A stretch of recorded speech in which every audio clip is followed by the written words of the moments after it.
Brilliant. So welcome everyone. Welcome to this session on playful and disruptive business planning for entrepreneurial development. And we're going to demonstrate to you that you can find business planning as exciting beyond your wildest dreams. So I'm Dr. Richard Tomlin.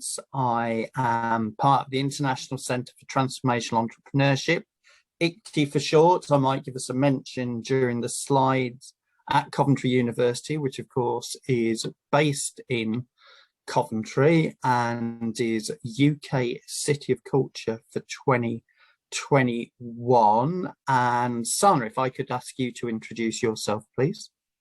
Yes, sure. Hello, my name is Oksana Malinka. I am an associate professor of the Entrepreneurship and Marketing Department of Ivano-Frankivsk National Technical Oil and Gas University. This is Western Ukraine, and I will be translating for you today.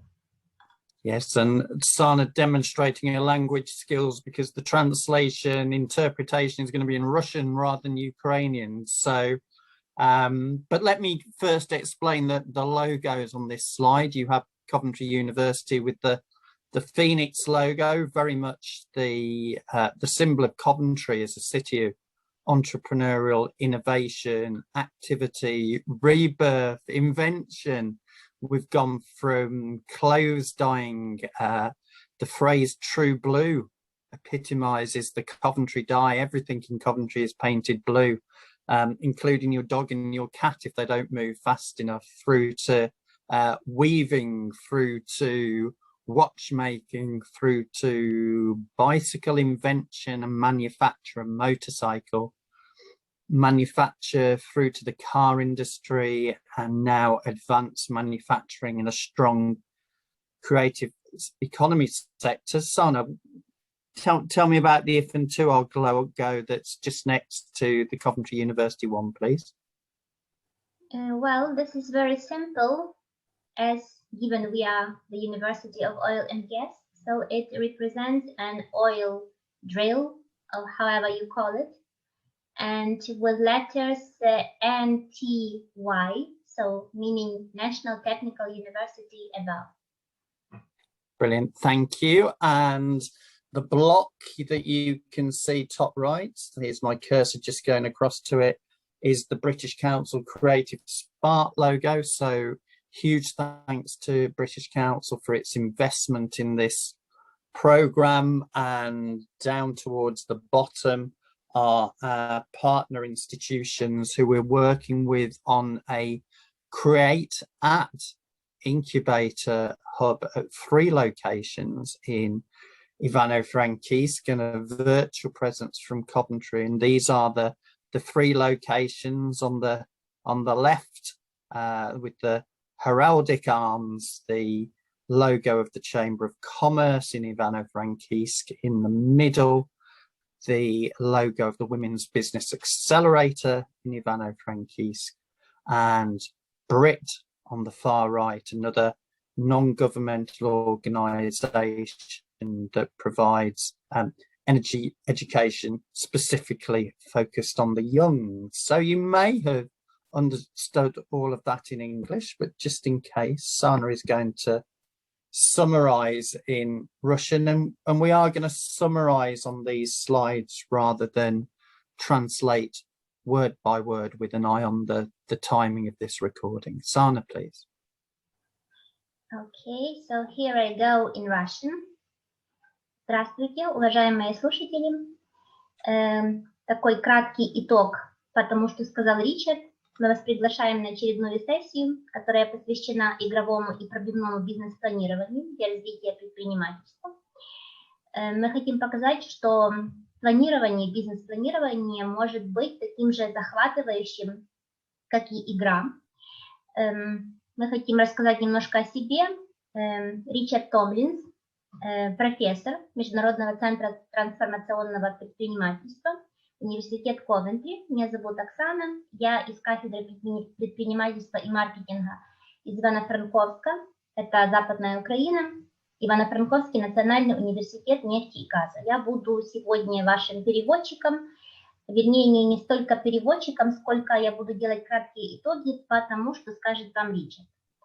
Ричард немножко рассказал вам об элементах брендинга, которые вы можете видеть на этом слайде. Университет Ковентри – это первый логотип, который вы видите. Символизирует его птица Феникс, которая восстает из пепла, поскольку мы знаем, что город Ковентри был просто разрушен во время мировой войны. Дальше логотип моего университета нефти и газа, он очень простой, поскольку мы университет нефти и газа, вы можете видеть нефтяную вышку, ну и буквы НТУ, Национальный технический университет. Дальше мы видим логотип проекта «Креативная искра», так называемая. Это проект от Британской Рады, Британского совета, который поддерживает нашу деятельность. Ну и ниже у нас логотипы Торгово-промышленной палаты Ивано-Франковска, организации, которая называется «Акселератор женских креативных стартапов», и организации «БРИД», которая расшифровывается как Бюро развития инноваций и технологий, и она является местной общественной организацией. Она создана на основе единства интересов членов организации для достижения целей и выполнения задач, предусмотренных ее уставом, и ее главной задачей является удовлетворение и защита законных, социальных, творческих, экономических, научных, культурных интересов общества. Ну и нужно еще отметить, что три организации, три нижние, если можно так сказать, организации, они будут поддерживать так званый креативный хаб, который мы создали в городе Ивано-Франковске на базе нашего университета, Торгово-промышленной палаты и организации «Акселератор креативных женских стартапов», где можно приходить, созидать и развивать креативное предпринимательство. Brilliant. Thank you, Sana. Somewhat better than my Russian, it has to be said. So the aims of this session are threefold: to introduce you to this tool, which a decade ago, 10 years ago, was disruptive as a business planning technique. It's not so new and not so disruptive and almost conventional now. However, we feel still not as widely known as it could be. And we both get excited about Business Model Canvas. However, what we want to do is not just cover the 9 component parts of Business Model Canvas in this session, but to emphasize its simplicity. It is literally and metaphorically business planning on one sheet of A3 paper. Make it A4 if you like.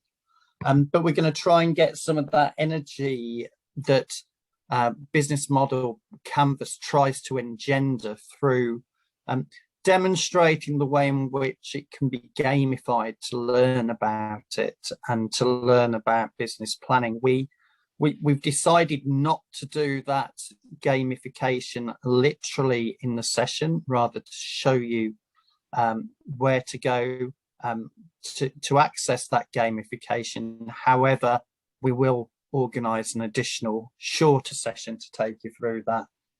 And also very much a theme in business at the moment, particularly in the flow of capital market funding to environmental, social and governance stocks, so-called ESG stocks, and the sustainable development goals. We want to, I guess, amplify a little bit within the use of Business Model Canvas the potential to generate social value. There was rather a lot there, Sana. I'm merely going to ask you to do the Russian summary, and I think everything else will become clear as we go through the slides. I'm going to bring all three up, Sana. Okay. I just caught myself on the thought that I haven't spoken Russian for ages, to be honest. Usually I read quite a lot in Russian, but I don't speak Russian, so it's a bit challenging for me today, but I do my best. Okay, this is the short summary. Итак, цели нашего сегодняшнего занятия. Мы хотим вас познакомить и с так называемой моделью бизнес-канвы. 10 лет тому назад это был так называемый пробивной метод бизнес-планирования. Он таким сейчас не считается, но тем не менее это очень хороший инструмент для того, чтобы буквально получить свой бизнес-план на одном листе формата А1 или А4, как вы уже себе выберете. Также мы хотим сегодня вам продемонстрировать простоту и глубину этого метода с помощью геймификации, то есть через игру. Продемонстрировать не только 9 базовых сегментов этой модели, не только рассказать вам о них, но и показать, что это может быть интересно, увлекательно, ну и представить это в виде игры. И также мы будем говорить сегодня о важности социальных ценностей, хотя у нас будет еще одна добавочная сессия, которая будет посвящена этим вопросам. Но мы хотим просто вам показать, как модель бизнес-канвы может быть связана и с социальными ценностями общества. Rich, go on, please. Thank you. I was just making myself a note to come back to, but anyway, let's talk about design thinking first of all, because in my mind, a lot of the techniques that we're talking about are rooted in design thinking, but are an iteration beyond that. Design thinking itself, an iterative, non-linear process that's indicated by this squiggly line that looks to work through interactions and use interactions, the highlighted word here, to capitalize on, to develop insights, and to very much work with users, beneficiaries, entrepreneurs, to interpret what might be feasible in the world and in their business.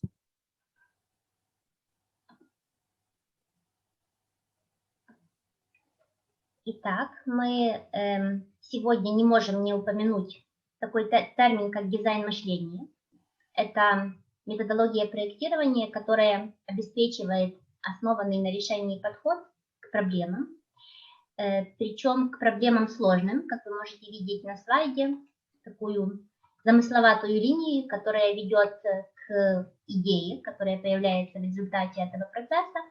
Это чрезвычайно полезно для решения сложных проблем в креативном предпринимательстве, и не только в креативном предпринимательстве, которые плохо определены или, возможно, неизвестны, путем понимания вовлеченных человеческих потребностей, переформулирования проблемы в человекоцентричном стиле, так называемом, путем создания множества идей в ходе мозговых штурмов и принятия практического подхода в прототипировании и тестировании. Ну и если давать уже определение, то, как вы могли видеть на слайде, это итеративная, нелинейная и ориентированная на человека практика, которая опирается на инсайты, собранные в ходе взаимодействия, нужно это подчеркнуть, с пользователями для того, чтобы сопоставить их потребности с тем, что мы можем осуществить. Thank you, Sana. I guess we're in the territory of seeking a sweet spot for business development. I don't know how that translates, Sana, but bringing together business desirability and technical feasibility, and of course people desirability, to add to emotional innovation and add to process innovation and add to functional innovation, so that there is an innovative, get my teeth in the right way, an innovative experience, and that's what design thinking seeks. And we're looking to carry over that experience to our business planning process for it to be active and agile. Итак, на этом слайде вы можете видеть модель, которая немножко выходит за пределы дизайн мышления. Она состоит из 3 базовых составляющих. То есть мы учитываем жизнеспособность бизнеса, желательность для людей, техническую осуществимость. И видим, что это все ведет к инновациям, эмоциональной инновации, инновации процесса и функциональной инновации. Ну и в результате мы имеем инновацию опыта. Все это, конечно же, применимо в целом к бизнесу и, в частности, к упомянутой модели бизнес-конвей. Brilliant, thank you. I even recognise the Russian of business model canvas. So what we'll be seeking to do is to give you some plain English or plain Russian version of design thinking, and we've got a set of methods really, which are for interviewing people to get their views, to then bring together insights and to develop rapid prototypes through business model canvas, a rapid look at your first business plan, which you'll then revise by a series of iterations. You'll see the link back to design thinking. And I guess a note for the viewer is we think this background knowledge on design thinking is useful and will perhaps connect with some of your other work, but there's no need to engage with design thinking to fill out a business model canvas. We think it's helpful, but not essential. There we go, son. Итак, у нас тут простая английская, если хотите, русская версия дизайн мышления. Оно включает в себя набор методов и стратегий для интервьюирования людей, обобщения идей, создания группы и быстрых прототипов, а также тестирования и повторения решений. Ну и, как видно на слайде, этот процесс состоит из таких 4 базовых составляющих, то есть прочувствуй, представь, сделай и поделись этим. Нужно сказать, что мы опять же отсылаем вас к дизайн-мышлению, но для того, чтобы составить модель бизнес-конвы, дизайн мышления не обязательно. Оно желательно, но оно не обязательно. And but we want to get you this excited about business model canvas and business planning, which seems improbable, but the idea is that you get some momentum, and certainly in the room in Ukraine with entrepreneurs who had just been leaving the military and seeking a future direction in their lives, they suddenly come alive, filling out this thing and filling out a block and then revisiting another block, and the energy does get captured. I think it's the translation of this slide, Sana. I don't think we have a Russian version of this slide. Yes, definitely we don't. But I just may explain it shortly and very briefly. Perfect, please. Что символизирует этот слайд? На самом деле, как видите, этот процесс может быть таким захватывающим, вот как можно наблюдать по выражению лица этой девушки на слайде. На самом деле это очень увлекательный процесс. И у нас есть уже опыт, когда военные ветераны из Украины, которые участвовали в международном проекте, у них было задание разработать и представить свои бизнес-планы, своих будущих бизнес-идей, и когда они заполняли сегменты модели бизнес-конвы, то это для них было сродни игры какой-то, очень захватывающей игры. If anyone's interested in where the image is from, it's a Beatles concert around about 1964. If I'm in the room, I often try and persuade the delegates in the room that it's a picture of my mother, which of course it isn't. Sana, as I click over, do you want to translate that, or is that too much detail for people? No problem, why not? Если вас интересует происхождение предыдущей картинки, то это с концерта группы Beatles. Это приблизительно 1964 год, и Ричард всегда шутит, что на этом слайде, на фотографии изображена его мама, хотя это не так. And this, of course, is also not a picture of my mother, but what we try and do through all of our work, including design thinking, is to avoid this situation to create greater purpose to our entrepreneurial activities. If you could translate that, please, Sam. Опять же, очередная шутка от Ричарда, что на этой картинке тоже не изображена его мама, но на самом деле суть картинки в том, что мы хотим избежать такой вот ситуации, когда приближается крайний срок, так называемый дедлайн, а мы еще ничего не сделали, потому что у нас нет вдохновения. Good. I've just lost my cursor, but what we try and engender instead is this sort of pace. If you could translate now, please, Sana, that'd be grand. We've got a little bit of Russian graphic at the bottom, haven't we? I forget. Well, I'm afraid that this is Ukrainian rather than Russian. Okay. If you could add the Russian to it, please. Of course.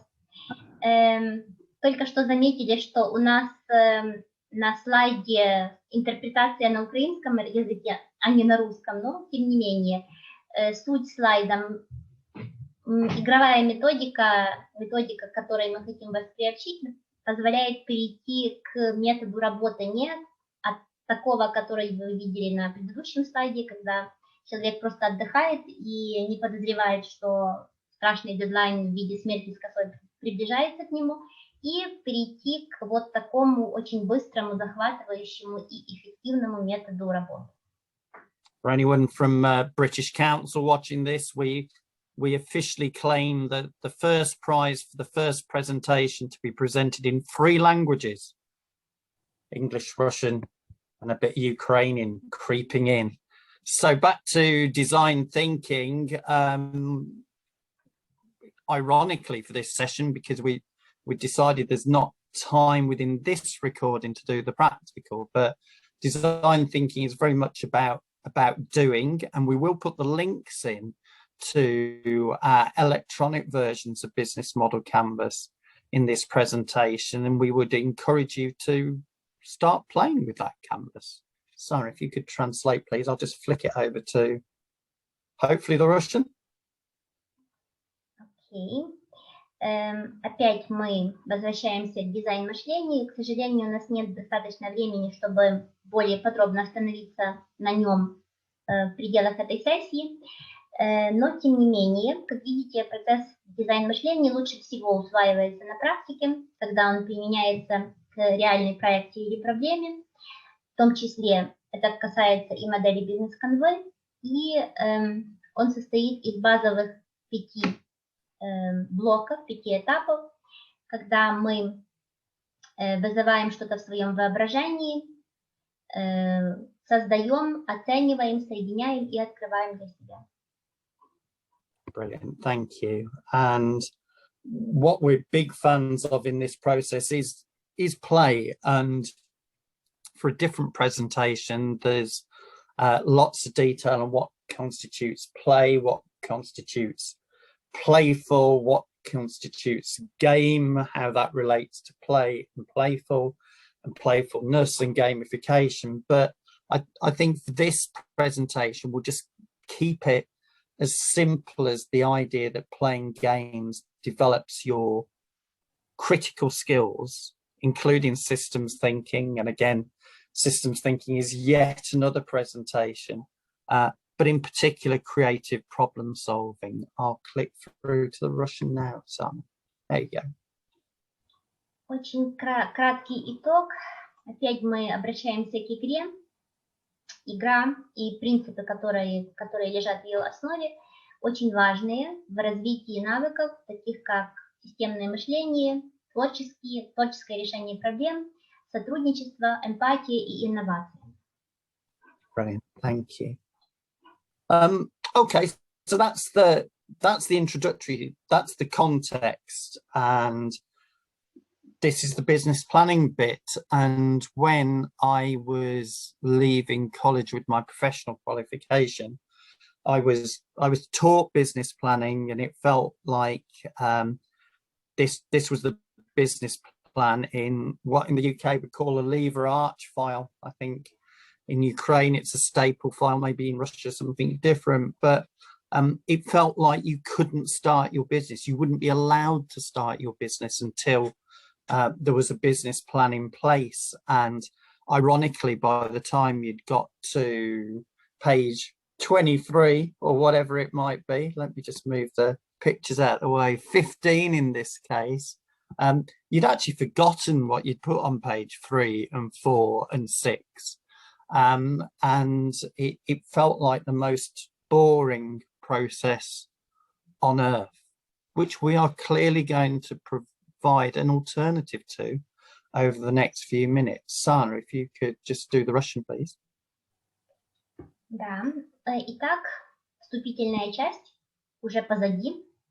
Ну и сейчас мы переходим непосредственно к тому, что такое бизнес-планирование и зачем нам нужна вышеупомянутая модель. На слайде вы видите пример бизнес-плана, когда Ричард вспомнил, когда он закончил колледж, ему говорили и говорят всем студентам, что вы не можете начать свой бизнес без бизнес-плана. Как правило, бизнес-план – это очень сложный документ, очень объемный документ. На слайде вы можете видеть, что это документ, который помещается в такую папку на заклепках. Он содержит очень большое количество страниц, и, как правило, когда вы доходите до страницы 15 или 23, вы уже забываете о том, что было на странице 3, 4 или 6. Этот процесс довольно утомительный и неинтересный. So, let's start talking about business model canvas. Again, if you want to connect with us at Coventry or Ukraine, or via Charlotte, of course, in terms of the immediate audience for this recording, you'll find business model canvas as part of this suite of playful activities, and we've deployed this for enterprises generally, and in this case, as you'll see on the heading for social enterprise, we left that in because we wanted to have another hook to remind you that we're going to talk about social value. Sarah, if you could just do that very quick translation. I can see some of the Russian translation myself. Lego and business model canvas. Yeah. Yes, indeed. Итак, почему мы применяем игровой подход к социальному предприятию? Мы опять же возвращаемся к социальному предприятию. И сейчас непосредственно мы будем вести речь об модели бизнес-канвы. Как видите, она одна из инструментов, которые используются при игровом подходе. О них мы уже упоминали во время первой сессии, первой записи. У нас есть ряд инструментов, которые находятся как в разработке, так уже и разработаны. И модель бизнес-канвы – это один из этих инструментов, на котором мы, собственно говоря, сейчас остановимся более подробно. During pandemic, there's all these amusing interruptions to recordings and calls, and if I leap to my feet at any point, Sana, carry on in English and Russian, because I might have to break up a cat fight by what's going on over my left shoulder, but let's hope we don't get there. So I think for business model canvas, we're talking about something that you can use to business plan, but also to analyze business models. And we find some people not only use it to create their first business plan on one sheet of paper, but also use it to, well, if I ran the business this way, it would look like that. And if I develop the business in another way, it would look like that. I still prefer this approach, but I'm going to tweak it. Sarah, if you could just cover that for me, please. Sure. Мы будем использовать модель бизнес-канвы не только для того, чтобы представить будущий бизнес буквально на одном листе формата А1, но также это инструмент, который дает возможность анализировать уже существующую бизнес-модель и посмотреть на нее немножко под другим углом, под другой точкой зрения и найти какие-то новые возможности, новые грани. Brilliant, thank you. I'm interested as to whether you translated the potential cat fight, but I haven't translated that, should I? No, I think let that be for your intelligence if I suddenly jump from my seat. So I'm just going to check we've got sound shared, which we have now. And so English listeners, this only lasts about 2 minutes, but I think this is quite a neat way of getting your first sight or your reminder of business model canvas. And it's a very short animation.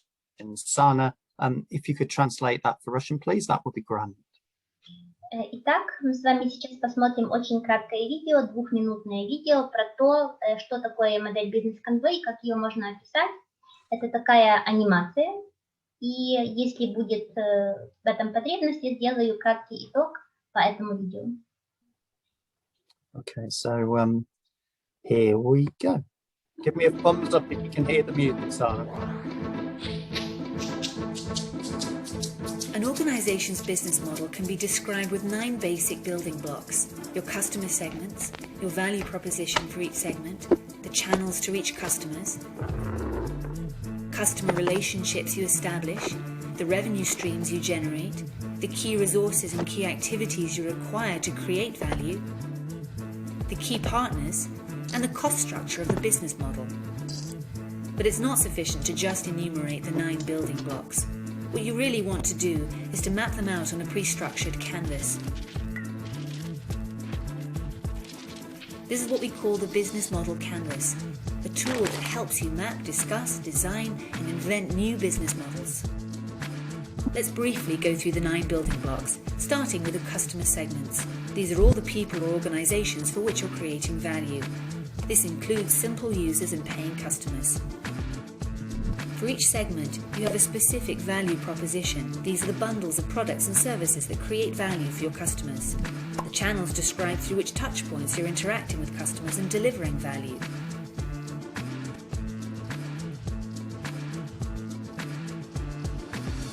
The customer relationships outline the type of relationship you're establishing with your customers. The revenue streams make clear how and through which pricing mechanisms your business model is capturing value. Then you need to describe the infrastructure to create, deliver, and capture value. The key resources show which assets are indispensable in your business model. The key activities show which things you really need to be able to perform well. The key partners show who can help you leverage your business model, since you won't own all key resources yourself, nor will you perform all key activities. Then once you understand your business model's infrastructure, you'll also have an idea of its cost structure.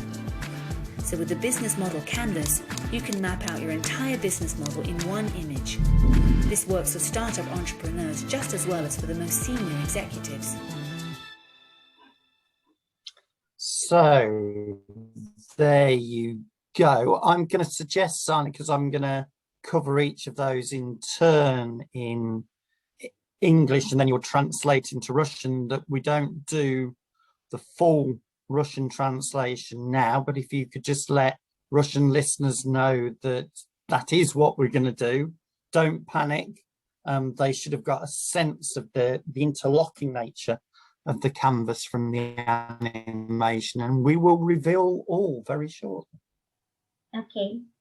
Итак, поскольку мы будем с вами детально характеризировать каждый из сегментов модели бизнес-конвей, то сейчас нету как такой потребности в детальном обсуждении видео, которое мы посмотрели. Просто такой очень краткий итог. Бизнес-модель состоит из 9 базовых блоков. Они помогут буквально провести мозговой штурм и сравнить несколько вариантов идей для вашей инновационной бизнес-модели. Может использоваться как для абсолютно новых идей, так и для коррекции, для анализа уже существующих. Базовые 9 сегментов следующие: ценностные предложения, сегменты клиентов, каналы, отношения с клиентами, ключевые виды деятельности, ключевые ресурсы, партнерская сеть, структура издержек и потоки доходов.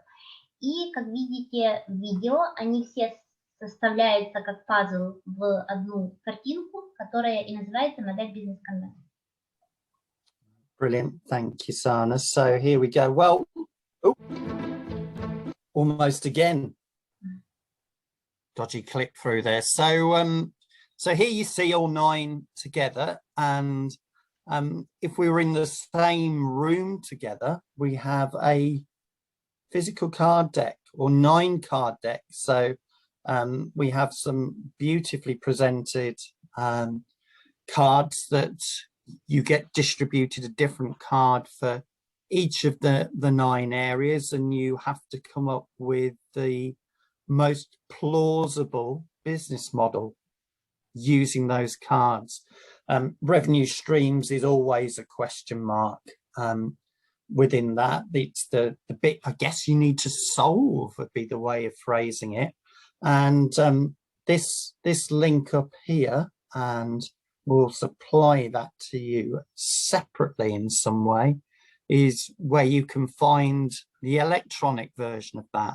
And each time you hit refresh, it will deal you a new set of 9 cards. And again, you get that experience the way in which the canvas comes together. It's open access, it's Creative Commons. If you develop it further, please give us at British Council and Coventry University and the Ivano-Frankivsk National Oil and Gas University, if in TUOG for short, give us a credit, but it's there for you to use. Sana, if you could translate that, please, that would be grand. Итак, если бы мы с вами находились физически в одной комнате, мы бы использовали блок так называемых карточек, которые отображают сегменты модели бизнес-канвы. Это физические карточки, которые каждая из них это отдельный сегмент из этих 9 сегментов бизнес-модели, которые уже были упомянуты. Мы можем заметить, что сегмент потоки доходов всегда под знаком вопроса. Это полет фантазии. Участники игры должны сами сообразить, придумать, откуда эти потоки доходов у нас возьмутся. Вы также видите линк, по которому вы можете перейти, и мы поделимся этим линком позже с вами, и увидеть электронную версию этой же игры. Каждый раз, когда вы будете нажимать кнопку «Обновить», то эти сегменты, эти части модели будут перетасовываться, у вас будет каждый раз новое значение для каждого сегмента. Ну и в конце, как итог, как результат этой игры, должна быть жизнеспособная бизнес-идея, которая вкладывается в эти набор этих 9 карточек, которые у вас генерирует ваша система. Brilliant, thank you. Come on, click through for us. Here we go. So you'll have gathered from the animation that Strategyzer, who are the originators of that animation and the original version of the business model canvas, encourage us to start with our customer segments and to really think about which customer segments, users if you like, that we're serving, and to the phrasing here from Strategyzer, that originating companies, which jobs do they really want to get done? I think, Sana, what struck us looking at examples in Ukraine is there something very much here about why, as a potential customer, would I buy from you? What need of mine are you offering to meet? And yeah, you have the Russian translation lined up for you. Окей. Итак, сейчас характеристика сегментов этой модели. Мы начинаем из сегментов клиентов. Собственно говоря, это классический вариант, с которого предлагает начинать Strategyzer. Это компания-разработчик самой идеи бизнес-модели. То есть это в классическом их понимании означает, каких потребителей и пользователей вы обслуживаете, какие работы действительно нужно для них выполнить, какие нужды вы удовлетворяете. Это логично, потому что для того, чтобы построить эффективную бизнес-модель, компания должна определить, каких именно клиентов она пытается обслуживать. Brilliant. So the second block strategizers suggest is to articulate your value proposition. I was going to say fill out your value proposition. I mean, think of yourself with the canvas, the paper canvas in front of you, either writing into the blocks or sticking post-it notes on. I prefer writing in because the post-it notes tend to fall off. When we've been funded by British Council in Brazil back in 2017, we were using some business model canvases there, and we took white clean versions out so that you could keep reusing and reusing. I think encourage people to capture their iterations. Sana, I've gone on a little bit longer than I intended there, so I'm going to ask you if you could translate that, and then I'll explain what this block itself is about, please. Итак, второй блок, второй сегмент этой модели в классическом понимании компании Strategizer — это предложение ценности. Вообще, как происходит процесс заполнения этой бизнес-модели, она будет у вас перед глазами. На отдельном листе вы можете либо писать, вписывать значение в каждый сегмент, либо вы можете использовать так называемые стикеры для того, чтобы на них уже вклеивать готовые стикеры с готовым текстом. Сам Ричард говорит, что он предпочитает вариант письма, потому что часто эти стикеры просто отваливаются. Ну и он вспомнил визит в Бразилию в 2017 году, если я не ошибаюсь, когда он работал в проекте, который финансировался Британским советом, и они также работали над своей версией модели бизнес-конвert. So this, in strategizers' eyes, is the second block. This is actually the block that I always start with, and I think generally you might have a debate about, do I put information in a particular block, or that block, or that block? A lot of the time, I don't think that matters too much, at least at the initial attempt, because by iteration, you'll start moving things around until they have this better fit. But I think this is the crucial block in the whole canvas. It's what you're offering, what's special about your business or your heritage offer, or whatever it might be. What are you offering to these customers, and why should they care about that? If you could translate that, please, Sana, that would be wonderful. Итак, второй блок модели, классической модели в понимании разработчиков, это блок, который называется предложение ценностей. Вообще Ричард упомянул, что в принципе не имеет такого принципиального значения, с какого блока вы начинаете и как вы будете двигаться от блока к блоку.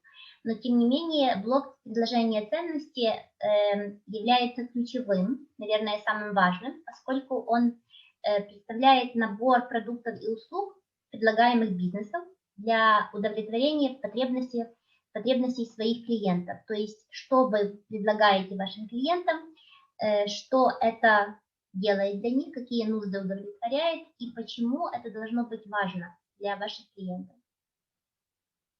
Well, I think particularly if you've used techniques like sprint, rapid business prototyping, which we highlighted on one of the slides earlier, we didn't talk about it. But I think your natural inclination is to spell out, articulate the value that you offer the very first part of a sprint before you then move to the target, the customer segment. So I'd encourage you, as indeed Strategizer do, to adapt business model canvas for your own purposes. Sana, please.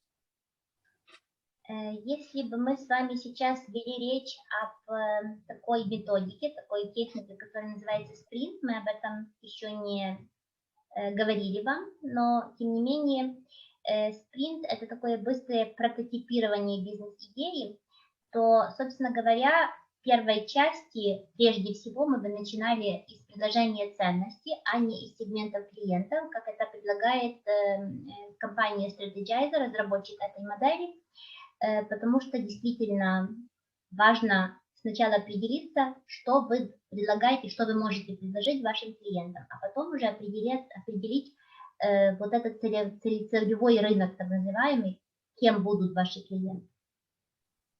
So I like to think in my mind's eye that you're already filling out on a blank sheet of paper what your value proposition is and what your customer segments are.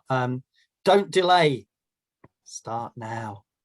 But think about how you're going to reach each of your customer segments. So we're recording this hopefully at the tail end of pandemic, but in pandemic, and there's been a big increase in internet traffic to trading, but also I feel there's a longing to be local again as well.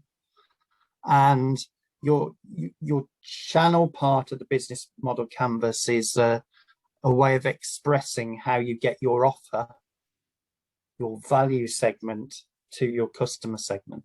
Russian, please, Sana.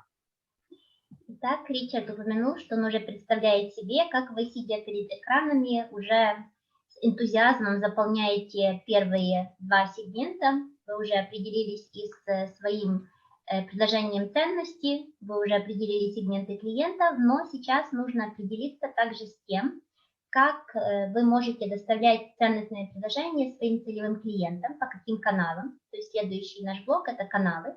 Эффективные каналы будут распространять ценностное предложение компании быстрым, эффективным и рентабельным способом. Это понятно, что в условиях пандемии очень увеличился так называемый интернет-трафик, но тем не менее каналы могут быть также и локальными. И суть этого блока – как можно достичь каждого сегмента потребителей, через какие точки взаимодействия. Brilliant, thank you. And then we'd like you to think about customer relationships. So what is the customer relationship that you're seeking to establish with each of your customer segments? So is it personal? Is it face-to-face?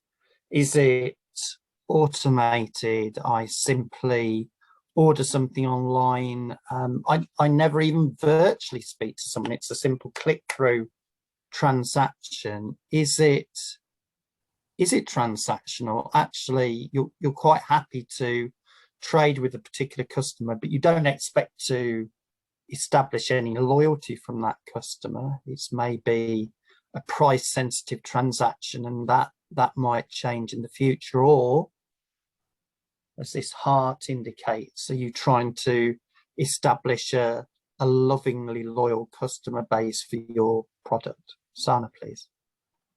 Итак, наш следующий блок – это отношения с потребителями. Для того, чтобы обеспечить выживание и успех любого бизнеса, компании должны определить тот тип отношений, которые они хотят установить со своими сегментами клиентов. Какими могут быть эти отношения? Они могут быть, скажем, автоматизированные, то есть вам не нужно никогда буквально вступать в коммуникацию с вашим клиентом, они повторяющиеся, они могут быть стяжательские, они также могут базироваться на лояльности, как вы видите, вот это такое импровизированное сердечко, которое находится между ценностным предложением и вашим клиентом, оно как бы соединяет эти два элемента, удерживающие отношения, которые в будущем нацелены, направлены на построение лояльности. Okay, so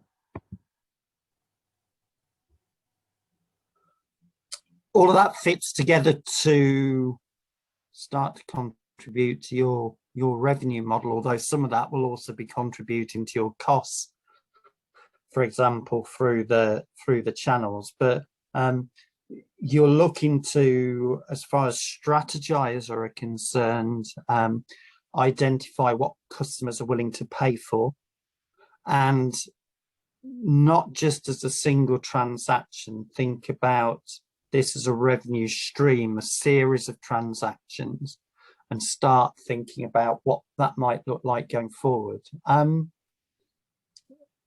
I don't always start with this block in terms of the financials, as one will come to over here, which is the costs. And for some of my businesses, I've started with the base costs and then worked out a margin on top of that. And that has been the model for generating revenue. And we've worked hard around that price point. But this is for you to play with. Sana, if you could translate that, please, that would be grand. Так, наш следующий блок – это потоки доходов. Это способ получения компании дохода от каждого сегмента клиентов. В классическом понимании стратегайзера это следующий блок. И тут мы подразумеваем, мы хотим определить, за что потребители действительно будут платить вам деньги, за что они захотят платить вам деньги. И таким образом вы будете генерировать так называемый транзакционный или периодический доход. В принципе, как сказал Ричард, он бы не продолжал бы с этим блоком, он бы сначала определился со следующим блоком, о котором мы будем вести речь, это структура издержек, и уже на основе этого он бы уже решал, откуда эти потоки дохода будут к нам приходить.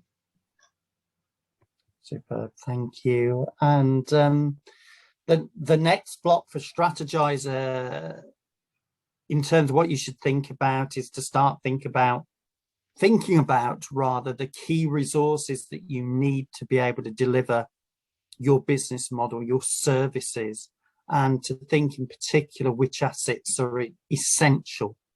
And the reason why is the emphasis on key resources and this essentiality is because we'll get you to think about who you might partner with if maybe there isn't a key asset that you need under your control. Sana, please. Следующий блок в понимании компании-разработчика стратегайзера – это, как вы видите, ключевые ресурсы. Ключевые ресурсы – это те ресурсы, которые необходимы для создания ценности для клиента. Они считаются активами компании, которые необходимы для поддержки бизнеса. И в буквальном понимании, какие самые важные ресурсы лежат в основе вашей бизнес-модели и какие активы важны для того, чтобы поддерживать жизнеспособность вашего бизнеса. Fantastic, thank you. And what have we gone to next? Key activities, of course. So in terms of key activities, then what activities do you need to perform well in your business model? What's crucial? So if you want an example of this, again, thinking back to Sana, it was one session that you weren't translating at. We were talking to a Ukrainian importer of Italian dairy products, and her key activities were quite simple in the sense she received the cheese, she took it to the retailer, she sold it to the retailer. What the business planning process, the canvas process, encouraged her to think about was, had she got enough control over her key activities? And she started wanting a little bit more control than simply being in receipt of what made its way into Ukraine. She wanted an involvement further back within the process of the business. If you could translate that, please, Sana. Так, следующий наш элемент – это ключевые виды деятельности. Наиболее важные виды деятельности по реализации ценностного предложения компании. Как можно видеть на слайде, это какие виды деятельности вам нужны для того, чтобы хорошо работать в вашей бизнес-модели, что важно. Ричард упомянул одну интересную сессию с украинскими слушателями, на которой я не присутствовала, но там была женщина-бизнес-вумен, которая хотела продавать молочную продукцию и импортировать, и у нее ключевые виды деятельности выглядели очень просто, то есть получить скажем, сыр или сырный продукт, поставить его розничному продавцу, ну и потом уже выйти на рынок. И одной из базовых проблем, которые она чувствовала, она сказала, что ей не хватает большего контроля над этим процессом. То есть она бы хотела иметь больший контроль над ключевыми видами своей деятельности. Okay, so I think this might be block 8. I did wonder whether we'd skip one at some point. We'll do a little recap, Sana. I might be a bit beyond the click-through since I haven't been on one. We'll come back to that one. I've missed this little person doing the digging there on my clumsy click-through. We'll go back to that. In terms of this block over to the left-hand side of the canvas, as I look, we need to think about which partners and suppliers will leverage our model. Actually, that's not terribly plain language, even for the English speakers amongst us. I think this phrasing here is more instructive. For this section of the canvas, think about who you need to rely on. So it might be technical hardware, it might be back office, it might be a lawyer, it might be an accountant, it might be retail, it might be delivery, it might be anyone that adds value to your offer. If you could translate that, please, Sana, and then I'll pick up this little person digging. We'll reverse. Итак, следующий блок – это ключевые партнеры, то есть партнерская сеть для того, чтобы оптимизировать операции и снизить риски бизнес-модели. Компаниям обычно нужно развивать отношения между покупателем и поставщиком для того, чтобы сосредоточиться на своей основной деятельности. Кто такие партнеры? Ключевые партнеры – это все те, кто поддерживает вашу бизнес-модель. Это поставщики могут быть, это могут быть бухгалтера, это могут быть айтишники, кто угодно, кто поддерживает вашу бизнес-модель, на кого вы можете положиться, и без кого ваш бизнес практически не может существовать. Thank you, Sana. Let's reverse a bit. I'm sure I think I just hit the forward tag a little bit heavy, and I think jumped over key activities, unless you're going to tell me I dozed off. So in terms of key activities, we had this absolutely have to have in the business, and then key activities is absolutely what you have to do well. And again, it fits that Italian dairy supplier in Ukraine. What's absolutely crucial that you wouldn't want to let go to a partner? Over to you, Sana. Well, you mentioned about key activities. By the way, Zoom was interrupting you a little bit before, so I'm afraid that I missed a bit of your text. Do you want me to recap it? Well, I just didn't get the idea why you came back to that key activity slide, given it was already explained. This is live cinema audience, so I was just worried that I'd clicked through it rather quickly. But if it's done, it's done.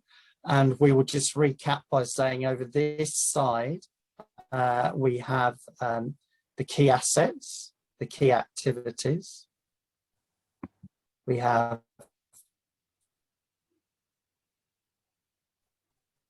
the key partners. So these are all the infrastructure. And then finally, we have the costs about what you're going to have to pay for and what income stream you need to be able to pay for that. And the reason I do this earlier in the canvas, if I'm doing it personally, is because I want sight of that very early on in the process. If you could cover that, please, Sana. Итак, почему Ричард возвратился к слайду, где были упомянуты ключевые виды деятельности? Он подумал, что, возможно, он недостаточно детально остановился на этом слайде, но Тут, кажется, все в порядке. И таким образом мы рассмотрели с вами и ключевые виды деятельности, ключевые ресурсы, сеть партнеров, которые нужны нам для нашего бизнеса. Ну и, наконец, мы переходим к структуре издержек, структуре затрат. Она описывает наиболее важные денежные последствия при работе с различными бизнес-моделями, то есть что будет нашей результирующей структурой затрат, какие ключевые элементы влияют на ваши расходы. Brilliant, thank you. So that's it. This is what it looks like if you're physically in the room with us. This one sheet, typically of A3, we do it on, of canvas with these 9 different sections, and these colourful little bits here are simply the physical card game laid over that. And earlier in the presentation, you'll remember that we gave you the link to the electronic version, which will randomly populate these sections. And as you build your imaginary revenue stream, you just get a feel for the way in which the canvas can and should work. Sana, if you could translate that, please, that would be grand. Таким образом, мы с вами рассмотрели 9 базовых блоков бизнес-модели. У вас уже есть представление, что это такое. То есть мы это обычно делаем на листе бумаги размера А3. У нас есть 9 сегментов. Вот на слайде видите, как это выглядит. Мы заполняем эти сегменты, либо, если мы играем в так называемую карточную игру, у нас на руках есть эти физические карточки, либо же, если вы помните, мы упоминали ссылку, линк на сайт с электронной игрой, где система произвольным методом сгенерирует вам набор из этих 9 сегментов, с которыми вы будете дальше работать. Fantastic. So you now have the Russian version. It's telling me my internet connection is unstable. Let's hope that holds out, because we're going to take you to an iteration of that canvas, and the game that we've created around the historic version, this one.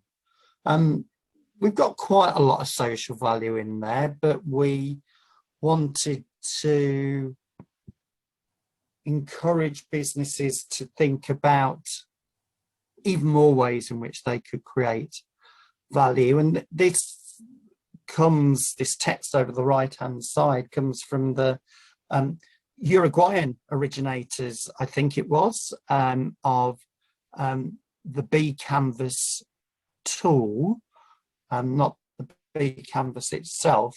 And B Canvas comes from B corporations, and it's very much focused on a group of businesses that are still commercial, not even social enterprises, which in themselves are businesses, but which have a very, very clear social purpose. So as you see down here, the B Canvas, a tool for the design of sustainable business models. I'm just going to click through, Sana, to the Russian, just to help you along, because that's a little bit detailed. No, it's okay. Anyway, I'm going to do a brief summary.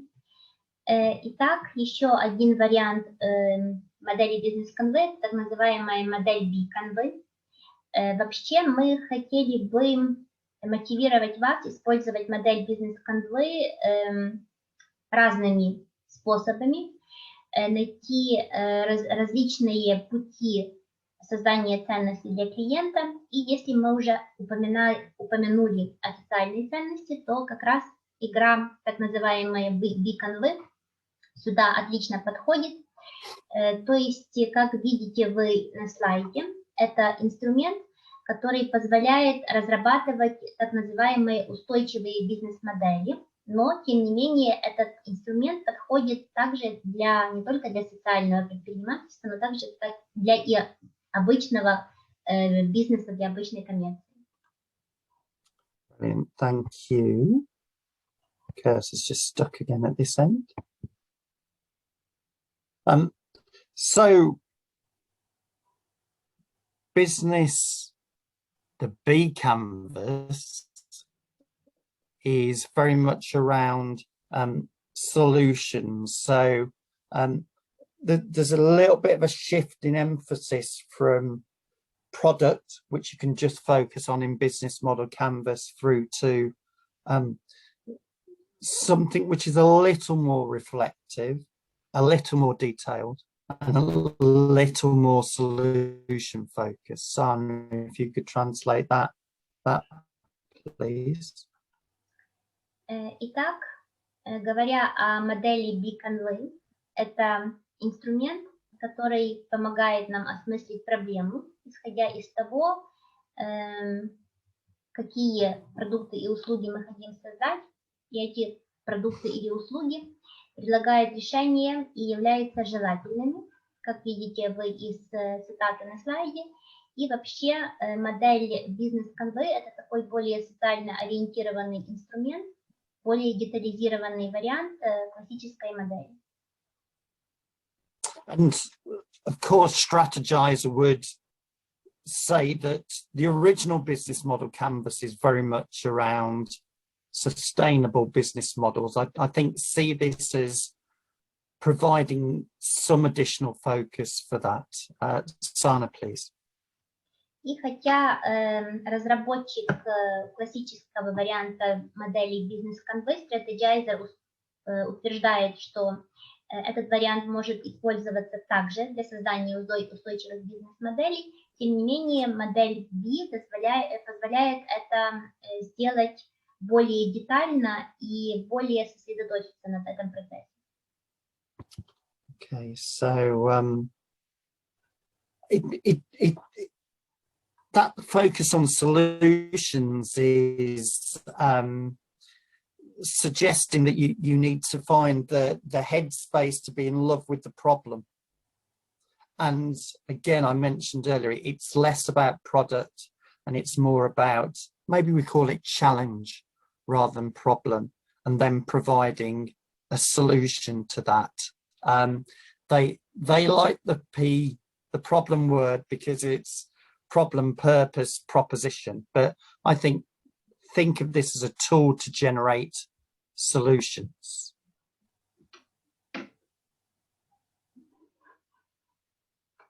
Итак, это инструмент, который сосредотачивается более на решении проблем, причем мы будем использовать тут термин не так проблема, как, возможно, такой термин английский, как challenge или вызов.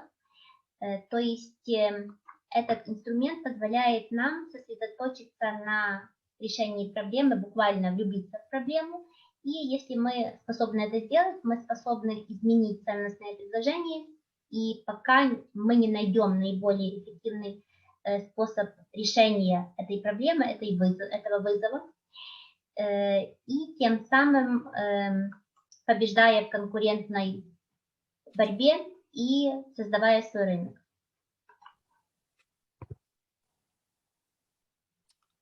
So we're talking a language of change, and we, instead of talking about relationships, you remember that from the business model canvas, we're talking about communities of impact. The segments become those for whom the problem is to be solved, and we start thinking, as well as that revenue and cost, about impact. Again, that's not to say that you can't do any of that as part of business model canvas, but again, it's a clearer direction within the canvas to think about communities of impact, solutions, and mapping and accelerating the difference that you make. Итак, мы говорим языком перемен. Мы говорим об так званом влиянии на сообщество, об отношениях с сегментами клиентов. Мы говорим про так называемое сообщество воздействия, и сегменты, которые были упомянуты, они были должны быть теми, для кого проблема решена, или кто купил ценностное предложение, которое мы предлагаем для рынка. В основе нашей модели, в основе нашей канвы, так называемый компонент ожидаемых показателей социально-экологического воздействия. Мы должны понимать, что положительные социально-экологические результаты являются большим активом для компании в нынешнюю эпоху, так называемую эпоху устойчивости. Thank you. And again, we come full circle, I guess. We're back to design thinking, and what we're looking at here is, instead of simply generating new needs, coming up with an idea and thinking that the consumer needs to buy that, we need to find a way of making them buy it.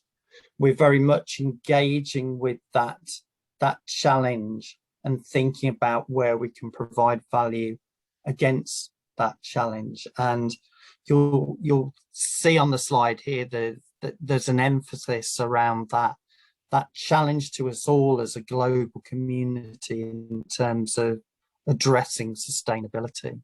I'll just click through to the Russian for you, Sana. Okay. Опять же, мы ходим, как Ричард сказал, ходим кругами, опять мы возвращаемся к дизайн-мышлению. Мы, конечно, говорим о создании ценностей, мы говорим о создании ценностей для наших клиентов, мы говорим про решение проблем, ориентацию на проблемы вместо создания новых потребностей, как это делает маркетинг, как вы видите на слайде. И это означает сосредоточение внимания на бизнесе будущего. Мы сейчас живем в эпоху ограничения ресурсов. Мы достигли точки, когда создание новых потребностей с единственной целью продажи является неустойчивым, а мы стремимся к устойчивости. И, как говорится, риск велик, а результаты слишком близоруки. Brilliant, thank you.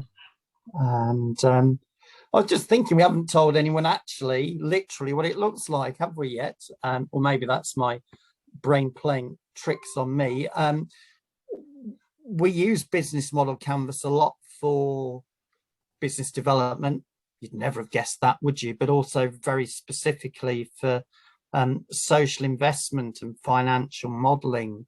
And you go a little bit of a level below the canvas for that greater depth, but it gets you started. For the B canvas business model, typically we use it if we want to sharpen colleagues' thinking around social impact and social investment and social marketing. And here you see it. So instead of the 9 blocks, we've got 12. We have still got it ironically showing the segments here rather than the communities who have a particular need that needs to be addressed. We have the relationships that you're familiar with, the channels, the income streams, but this middle block, I think, is where the big shift in emphasis is, and this real focus on purpose, and then mapping what difference you make, so that as you map that difference, you have a greater understanding of how you can generate more impact going forward. So let me click it through. Side by side on this one. Итак, собственно говоря, на слайде вы видите, как это все выглядит. Мы говорили много о модели B, модели бизнес-канва B, и сейчас вы видите, для чего мы упоминали, что она используется для социального инвестирования, для финансового моделирования. Это все касается социального влияния, социальных инвестиций, социального маркетинга. Выглядит она следующим образом. Как видите, тут 12 блоков вместо 9. Некоторые из них, многие из них вообще-то знакомы. Только вся разница в том, то есть вы можете видеть тут и отношения, и каналы, и сегменты потребителей, которые мы уже упоминали, но тут идет акцент на вот эту среднюю часть модели, где мы видим выявленную проблему, цель, ценностное предложение и показатели воздействия. Это такая инновация, которая была внесена в эту модель.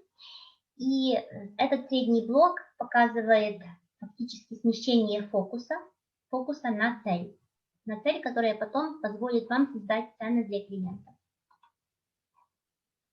Okay, and again, we've gamified it.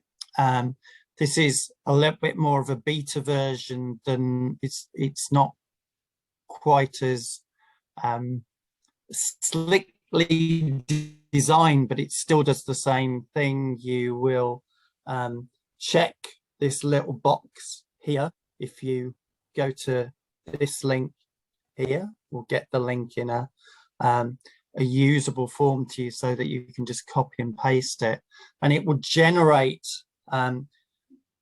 data for 9 of the 12 blocks. So we did 2 things in terms of gamifying this. One is we emphasized the social value content, but we also just wanted to make it more challenging so that you had 3 additional elements to solve, to articulate, as opposed to the 1 of the 9 of business model canvas. Sana, please. Итак, все это тоже нами геймифицировано, то есть эта модель тоже переложена на игру.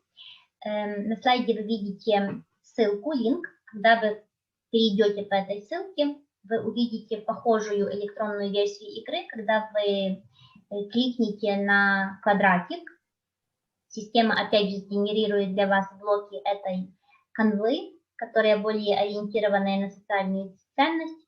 У нас, собственно говоря, и стояла такая цель усилить социальное влияние, усилить социальную ценность. И она генерирует 9 базовых блоков плюс еще 3 добавочные элемента. Right, thank you. So that's the story so far. However, our next version, and there's a lot of different canvases. There's lean startup canvases, there's mindful business canvases. These we always wanted to do the original, the strategizer one, and B Corp, because of our geography, suited us in terms of the second one. But we're also looking at this one. This is from the same Latin American source as the B model canvas, and we're looking at the next one that we gamify being a circular business model one. And again, this emphasis about starting with the problem. I probably prefer challenge rather than the product or the potential market. However, that is a story to come. So that's going to be like the sequel of this presentation. Sana, please, could you translate that? Итак, в принципе, это уже почти конец нашей с вами истории. Наши следующие шаги. Мы хотим разработать еще одну версию модель бизнес-канвы. Их существует великое множество, в том числе и модель так называемая Lean Canvas, модель Startup Canvas, а мы хотим разработать версию для замкнутого цикла, для экономики замкнутого цикла. Она происходит, в принципе, уходит корнями в тот же источник, что и латиноамериканский источник, что и модели бизнес-канвы B. И в основе лежит идея начинать из проблемы или из вызова, если хотите, а не из потенциального рынка или из продукта.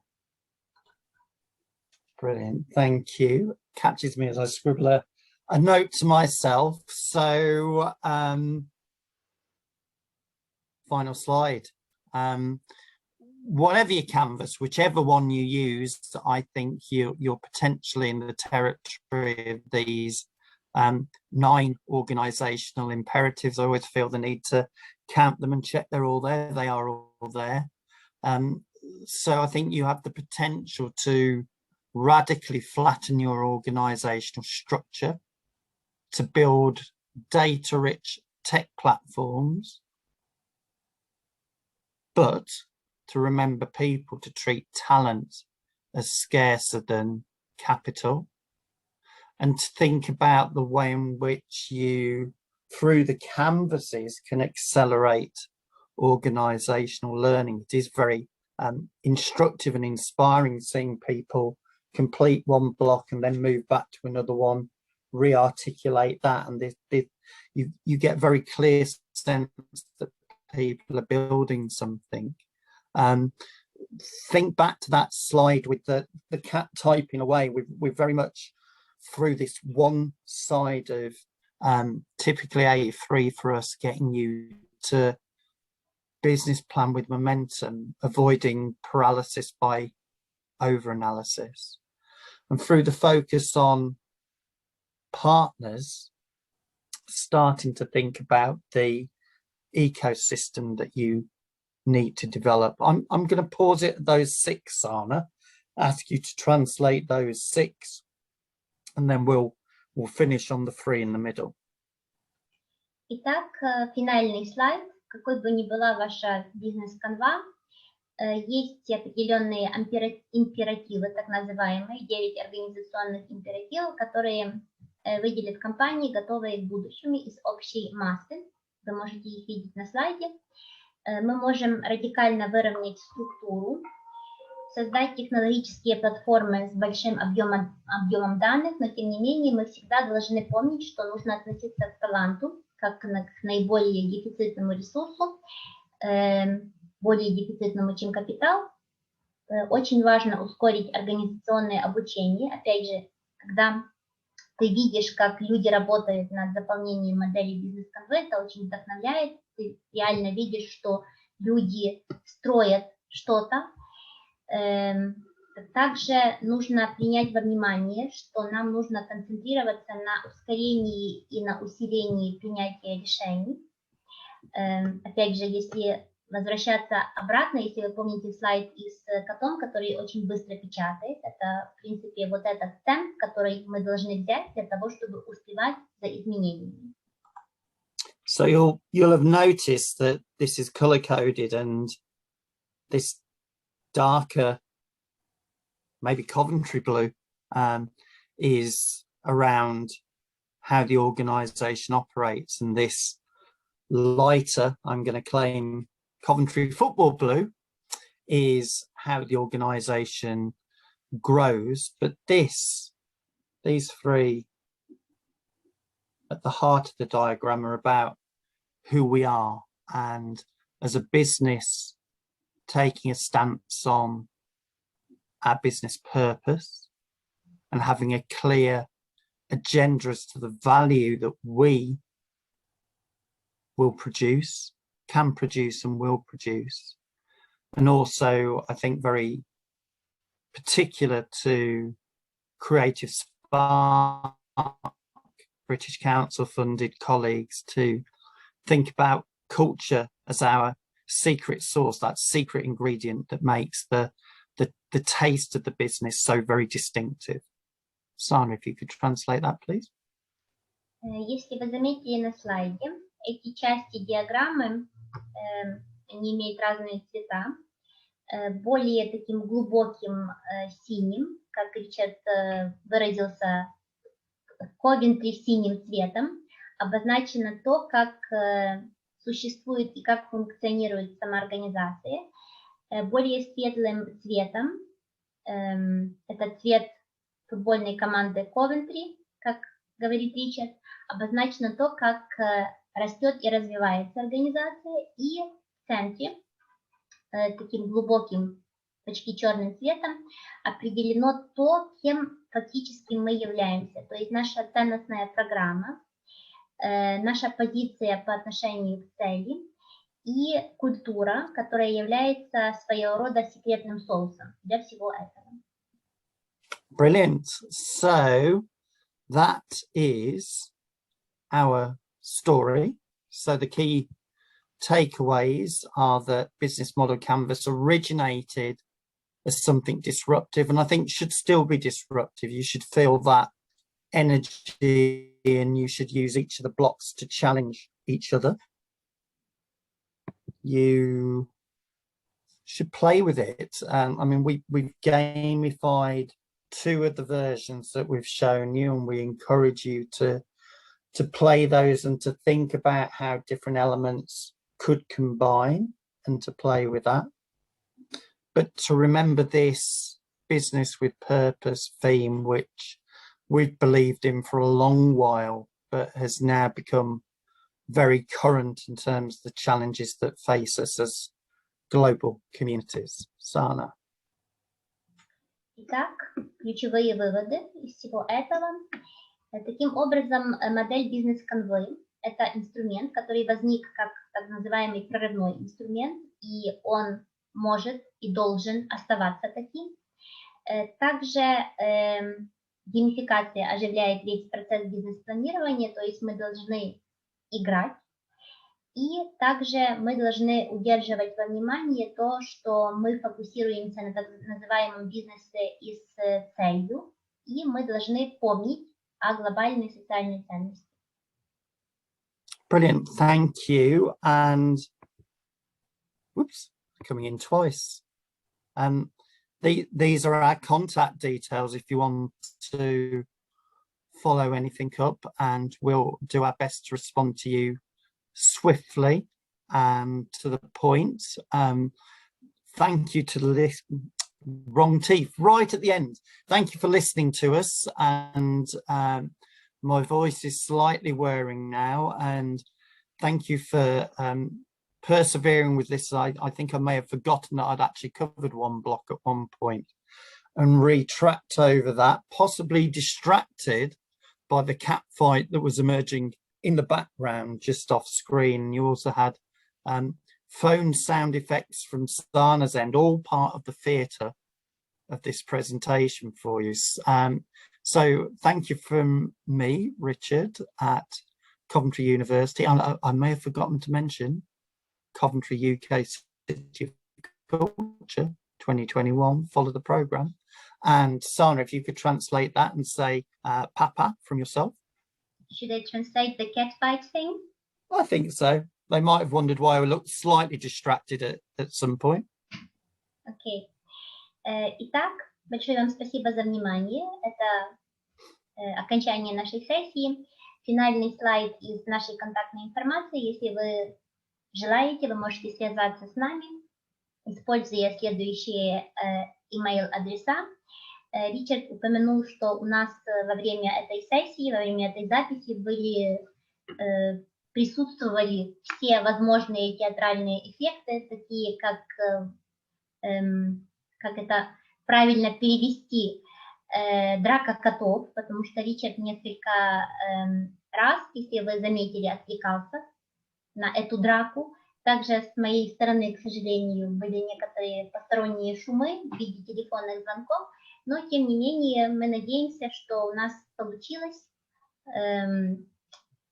высветлить базовую информацию, которая касается этой темы. Brilliant. Thank you then. Thank you for listening. Farewell. Ciao, Papa. Большое спасибо за внимание, за то, что вы нас послушали, и увидимся до следующих встреч. Brilliant.